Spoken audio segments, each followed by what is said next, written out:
औज़ुबिल्लाहि मिनश्शैतानिर्रजीम बिस्मिल्लाहिर्रहमानिर्रहीम अल्लाहुम्मा अफ़्तह अलैना हिकमतका वंशुर अलैना रहमतका या ज़ल जलाली वल इकराम। अस्सलाम वालेकुम स्टूडेंट्स, आज हम चैप्टर नंबर 5 की शॉर्ट क्वेश्चन स्टार्ट करते हैं। तो क्वेश्चन नंबर 1 है, can you give reason why it takes longer time to cook at high altitude. कि हाई एल्टीट्यूड यानी पहाड़ी इलाकों में कुकिंग के लिए ज़्यादा टाइम क्यों लगता है। तो इसका आंसर ये है कि हाई एल्टीट्यूड पे जो एटमॉस्फेरिक प्रेशर होता है वो कम होता है, यानी जो नॉर्मल एटमॉस्फेरिक प्रेशर होता है वो 760 mm ऑफ Hg यानी मरकरी होता है, लेकिन जब हाई एल्टीट्यूड पे जाते हैं तो ये क्या हो जाता है, लेस हो जाता है। तो ज़्यादातर कुकिंग जो है वो वाटर में होती है, तो वाटर का बॉइलिंग पॉइंट जो है वो क्या है, 100 डिग्री सेंटीग्रेड। हाई एल्टीट्यूड पे ये बॉइलिंग पॉइंट जो होता है 100 से लोअर हो जाता है, तो ये पानी जल्दी बॉयल हो जाता है, जिसकी वजह से कुकिंग जो है वो ज़्यादा टाइम ले लेती है।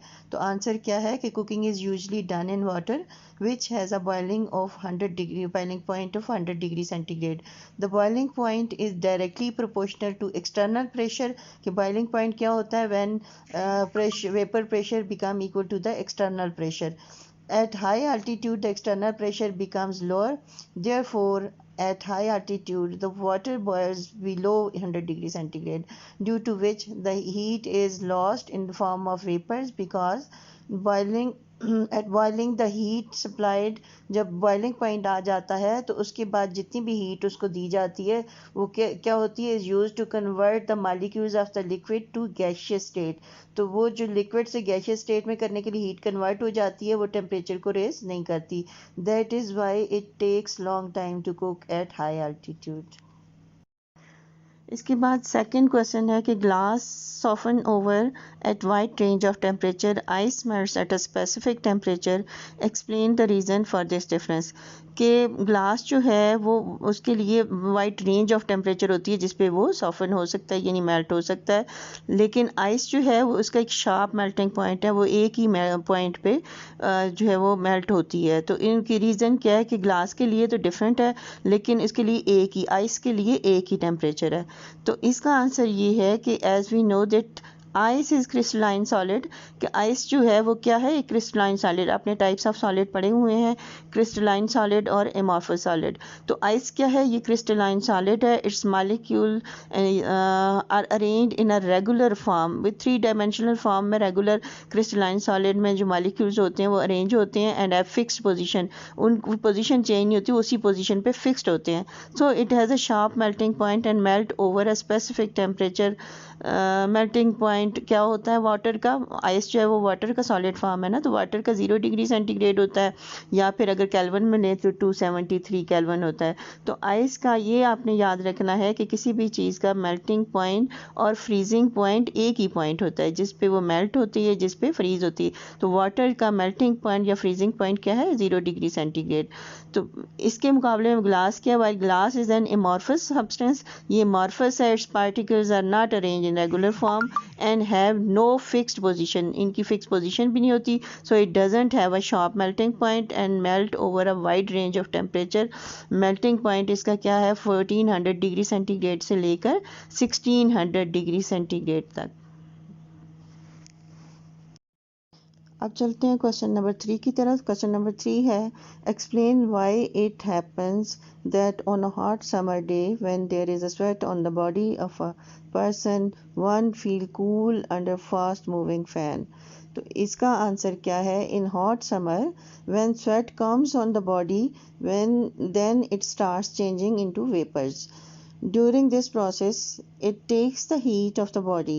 ये जो ज़्यादा पार्टिकल्स होते हैं जिनकी काइनेटिक एनर्जी ज़्यादा होती है तो वो तो बाहर निकल जाते हैं, वेपर बन जाते हैं, तो वो हीट भी उसकी साथ ले जाते हैं। The fast moving fan increase the rate of evaporation. जब वो फ़ैन के नीचे खड़े होते हैं तो एवाप्रेशन का रेट जो है वो यानी जल्दी जल्दी एवाप्रेशन होती है और वेपर्स बन जाते हैं, which evaporate heat of the body more quickly and thus the body becomes cool. तो इसलिए बॉडी जो है वो कूल फील करती है। That is why in hot summer days when there is sweat on the body of a person he felt cool under fast moving fan in hot summer days.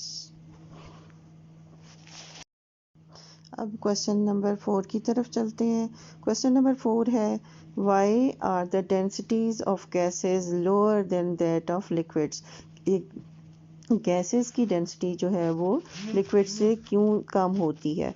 तो इसका answer ये है कि in gases the molecules are far apart from each other, कि गैसों में जो molecules होते हैं एक दूसरे से दूर दूर होते हैं, उनमें स्पेसेस ज़्यादा होती हैं, and have large empty spaces and occupy large space and does show large volume. It is evident from formula क्या है? D is equal to M by V. तो D is equal to M by V में देखें कि volume जो है वो inversely proportional है डेंसिटी के।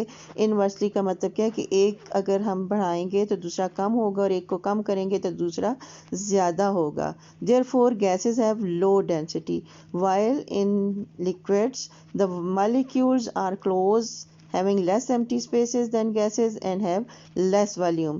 लेस वॉल्यूम होती है क्योंकि उसमें एक दूसरे के बहुत करीब होते हैं, जुड़ जुड़ के तो कम जगह को कवर करते हैं।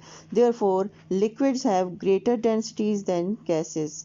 अब इसकी आप कोई एग्जांपल्स भी लिख सकते हैं, जैसे आपकी बुक में दी हुई है ऑक्सीजन की एग्जांपल, तो यहाँ पर आप उसकी एग्जांपल भी लिख सकते हैं कि जो गैस फॉर्म में ऑक्सीजन की क्या डेंसिटी होती है और लिक्विड फॉर्म में क्या होती है। क्वेश्चन नंबर 5 है what is the relationship between the atmospheric pressure and boiling point of a liquid. There is directly relationship between atmospheric pressure and boiling point, कि ये डायरेक्टली प्रोपोर्शनल होती हैं। With increase in atmospheric pressure the boiling point also increases. Similarly the decrease in atmospheric pressure causes decrease in boiling point। high altitude पे क्या होता है? At high altitude the boiling point of a liquid will less because atmospheric pressure is lower, hence water boils lower than 100 degree centigrade because the atmospheric pressure is less than 760 mm of mercury, while with the increase in external pressure the boiling point of liquid also increases। the pressure cooker works on this principle। बहुत important question है, इसको आपने बड़ी अच्छी तरीके से याद करना है कि जो हाई एल्टीट्यूड पे चूँकि प्रेशर जो है वो कम होता है, इसलिए जो है बॉइलिंग पॉइंट भी कम हो जाता है। चूँकि हम वाटर में ज़्यादा चीज़ें पकाते हैं तो ऊपर जाके जो है बॉइलिंग पॉइंट जो है वो कम हो जाता है। तो एटमॉस्फेरिक प्रेशर और बॉइलिंग पॉइंट में क्या है कि ये डायरेक्टली प्रोपोर्शनल होते हैं। जितना एटमॉस्फेरिक प्रेशर ज़्यादा होगा बॉइलिंग पॉइंट भी ज़्यादा होगा, जितना एटमॉस्फेरिक प्रेशर कम होगा तो बॉइलिंग पॉइंट भी उतना ही कम होगा। अब आते हैं क्वेश्चन नंबर 6 की तरफ। क्वेश्चन नंबर 6 है why a gas is compressible but a solid is not compressible, give reasons. इसका क्या आंसर है कि गैसेस में मालिकुलर स्पेसेस, इंटरमालिकुलर स्पेसेस बहुत ज़्यादा होती हैं, यानी उनको जब हम ऊपर से दबाते हैं तो मालिक्यूल और एक दूसरे के करीब चले जाते हैं, तो उनमें ये कैपेसिटी होती है क्योंकि इंटरमालिकुलर स्पेसेस होती हैं तो उनको मज़ीद कंप्रेस किया जा सकता है, दबाया जा सकता है, उनका वॉल्यूम कम किया जा सकता है। लेकिन उसके मुकाबले में सॉलिड के मालिक्यूल्स में इंटरमालिकुलर स्पेसेस तकरीबन निगलिजिबल होती हैं, होती ही नहीं है, एक दूसरे में पैक्ड होते हैं, तो उनको मज़ीद जो है उनको जगह नहीं मिलती कंप्रेस होने के लिए। तो इसको कैसे आंसर आप करेंगे कि in gases the molecules are far apart from each other having large empty spaces, therefore a gas can easily be compressed। On the other hand, the solids, the molecules are tightly packed together, having no space between them. Therefore, a solid cannot be compressed. That's all for now. खुश रहिए, खुशियाँ बांटिए। अल्लाह हाफिज़।